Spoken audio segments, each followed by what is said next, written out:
আবুল কালাম আজাদ। আমার স্বপ্ন হচ্ছে আমি একজন রকস্টার হব। এই বয়সটা স্বপ্ন দেখার বয়স না।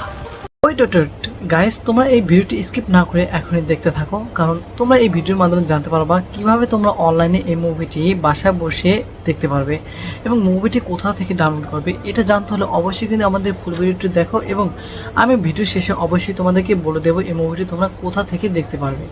তো গাইস, আমরা এই মুভির প্রাসঙ্গিক আমরা আলোচনা করি। তো এই মুভিটি কিন্তু অ্যাকশন থ্রিলার ধর্মী এবং এই মুভিটির পরিচালক হচ্ছে বিকি জায়েদ, যে কিনা সবসময় কিন্তু অ্যাকশন এবং হরর টাইপের মুভি করে থাকে এবং আফরান নিশো অনেক নাটক করেছে, যিনি কিনা পুনর্জন্ম এবং পুনর্জন্ম 2, 3 এরকম নাটকের কিন্তু পরিচালনা করছে। এবার কিন্তু অন্য রকমের একটা মুভি নিয়ে এসেছে এবং যেটি রিলিজ পাবে হইচইতে, আজকে কিন্তু রিলিজ পেয়ে গেছে ইতিমধ্যে।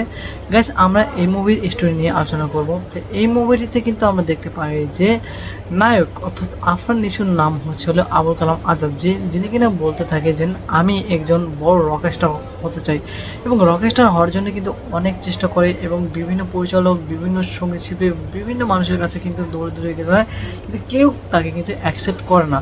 তো গাইস, আমরা এই গল্পের মাধ্যমে জানতে পারি একজন ভবিষ্যৎ প্রজন্মের গায়ক হওয়ার, রকস্টার হওয়ার কিন্তু সবারই স্বপ্ন এবং যিনি কিনা স্বপ্ন দেখে একজন বড় সিঙ্গার হবে এবং যার অনুপ্রেরণা রয়েছে অনেক বহুত শিল্পী, যেমন জেমস এবং 8 বছর মতো শিল্পী যেখানে আমরা দেখতে পারি। কিন্তু তার সাথে কিন্তু অনেক কিছু ঘটে যায় এবং আমরা দেখতে পাই যে এই সিঙ্গার হওয়ার জন্য কিন্তু তাকে পরিবারেরও ছাড়তে হয় এবং পরিবারকেও কিন্তু খুন হতে হয় এবং এই সিঙ্গার হতে হলে তার কিন্তু অনেক কিছু বিসর্জন দিতে হয় এবং শেষ পর্যন্ত কিন্তু সে সিঙ্গার হতে পার না। এবং আমরা দেখতে পাই যে তার পরিবারকেও কিন্তু হারাতে হয়, তার প্রিয় মানুষটিকে কিন্তু হারাতে হয় এই সিঙ্গার হতে গিয়ে। এক পর্যায়ে দেখতে পাই যে সে কিন্তু বড় রকম একটা গ্যাংস্টার হয়ে যায় এবং বিভিন্ন ধরনের অন্যায়ের কিন্তু বিপক্ষে কিন্তু সে সবসময় লড়ে থাকে। তো আফরান নিশো কিন্তু সবসময় কিন্তু অ্যাকশন মাস্টার। এর আগে কিন্তু আমরা দেখছি গাইস সুরঙ্গ মুভিতে কিন্তু অসাধারণ করছে এবং আমরা দেখতে পেয়েছি গাইস তুফান মুভিতে কিন্তু নাবিলা অসাধারণ অভিনয় করেছে। এবার কিন্তু নাবিলার সাথে কিন্তু আফরান নিশো জুটে বেঁধেছে এবং নাবিলা কিন্তু অনেক কিউট এবং অনেক সুইট লাগছে। তোমরা যারা যারা আফরান নিশো এবং নাবিলার ভক্ত রয়েছে তারা কিন্তু এই নাটকটি কেউ মিস করবে না, অর্থাৎ এই সিরিজটি কেউ মিস করবে না। আর এই সিরিজটি কিন্তু আমরা ইতিমধ্যে কিন্তু দর্শকদের মাধ্যমে জানতে পারি, এটি কিন্তু সবাই চাচ্ছে যে একটা অ্যাপে মাধ্যমে রিলিজ না করে এটা কিন্তু হলে যদি সরাসরি রিলিজ করা হতো তাহলে কিন্তু সকল দর্শক কিন্তু মুভিটি দেখতে পেত। যাই হোক, যারা যারা হইচই এখন ডাউনলোড করে অবশ্যই কিন্তু ডাউনলোড করে রাখতে পারো, তাহলে কিন্তু এই মুভিটি এখনই পেয়ে যাবে। আর গাইস, এই মুভিটি তোমরা বাসাবাসী কীভাবে দেখবে সেটা তো আমি বলবো, তার আগে আমি বলবো তোমরা যারা যারা এই মুভিটি এখনই দেখতে চাও তারা অবশ্যই কিন্তু আমাকে একটা সাবস্ক্রাইবার এবং আমাকে একটি লাইক দিয়ে পাশে থাকো।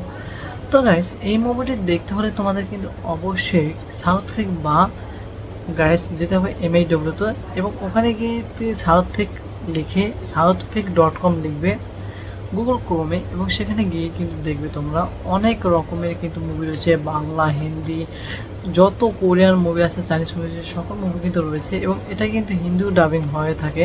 তো এখানে গিয়ে কিন্তু তোমরা কী করবে, মুভিটির লিঙ্কে যাবে এবং লিঙ্কে গিয়ে কিন্তু তোমরা সরাসরি একটা হোয়াটসঅ্যাপে শেয়ার করে দেবে মুভিটি। তখন থেকে কিন্তু হোয়াটসঅ্যাপে গিয়ে কিন্তু একটা ক্লিক করে দেখা যাবে তোমাদের ওই কোন বাজার থেকে মুভিটি ডাউনলোড করা হচ্ছে। আর আমি কিন্তু প্রতিনিয়ত এভাবেই কিন্তু মুভিগুলো ডাউনলোড করে থাকি। তো গাইস, আমার ভিডিওটির মাধ্যমে যদি কোনো উপকৃত হয়ে থাকো অবশ্যই কিন্তু আমাকে অবশ্যই লাইক দিয়ে পাশে থাকবে। আর তোমার নেক্সট কোন মুভি দেখতে চাও, কোন মুভি রিভিউ জানতে চাও অবশ্যই কিন্তু আমাকে কমেন্ট করে যাবে।